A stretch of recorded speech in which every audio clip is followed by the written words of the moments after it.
Hi everyone, this is Dean Rader. Welcome back to another episode of Poems That Changed Me.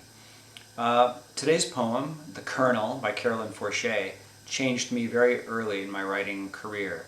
And if you are of my generation, meaning you're roughly 21, 22 years old, then you know what I'm talking about. Actually, anyone who was an English major or studied poetry in college in the 80s or 90s has likely read this poem. So here's the poem. And you can see that it's written in a prose format. The Colonel, Carolyn Forché. What you have heard is true. I was in his house. His wife carried a tray of coffee and sugar. His daughter filed her nails. His son went out for the night. There were daily papers, pet dogs, a pistol on the cushion beside him. The moon swung bare on its black cord over the house. On the television was a cop show. It was in English. Broken bottles were embedded in the walls around the house to scoop the kneecaps from a man's legs or cut his hands to lace. On the window there were gratings like those in liquor stores. We had dinner, rack of lamb, good wine. A gold bell was on the table for calling the maid. The maid brought green mangoes, salt, a type of bread. I was asked how I enjoyed the country. There was a brief commercial in Spanish. His wife took everything away. There was some talk of how difficult it had become to govern. The parrot said hello on the terrace. The colonel told it to shut up and pushed himself from the table. My friend said to me with his eyes, "Say nothing." The colonel returned with a sack used to bring groceries home. He spilled many human ears on the table. They were like dried peach halves. There is no other way to say this. He took one of them in his hands, shook it in our faces, dropped it into a water glass.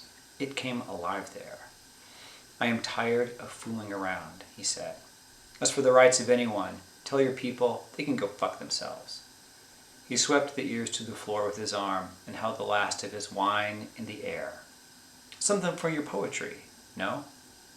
he said. Some of the ears on the floor caught this scrap of his voice. Some of the ears on the floor were pressed to the ground. May 1978. So, I remember reading this poem in college as an undergraduate. I still have my copy of The Country Between Us, the volume which this poem first appeared in.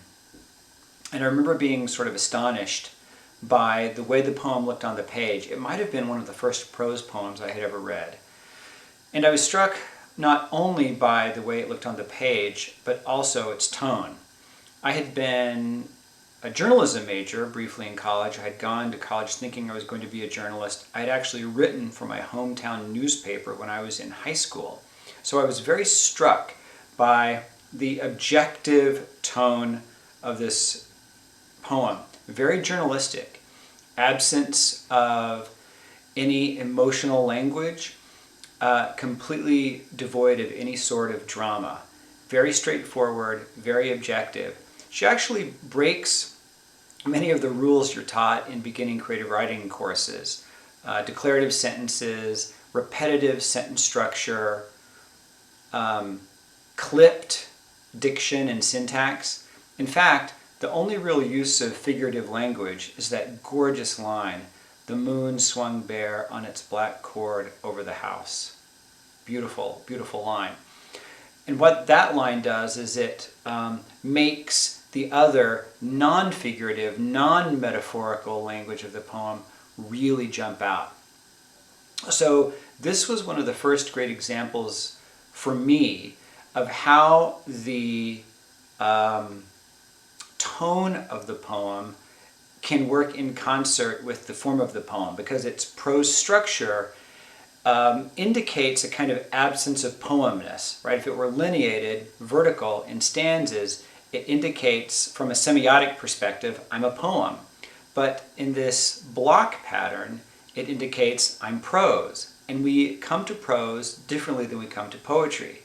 Add on to that the absence of any real poetic language, the absence of what we might think of as poem speak, and you have this sort of double de-poemizing of this experience.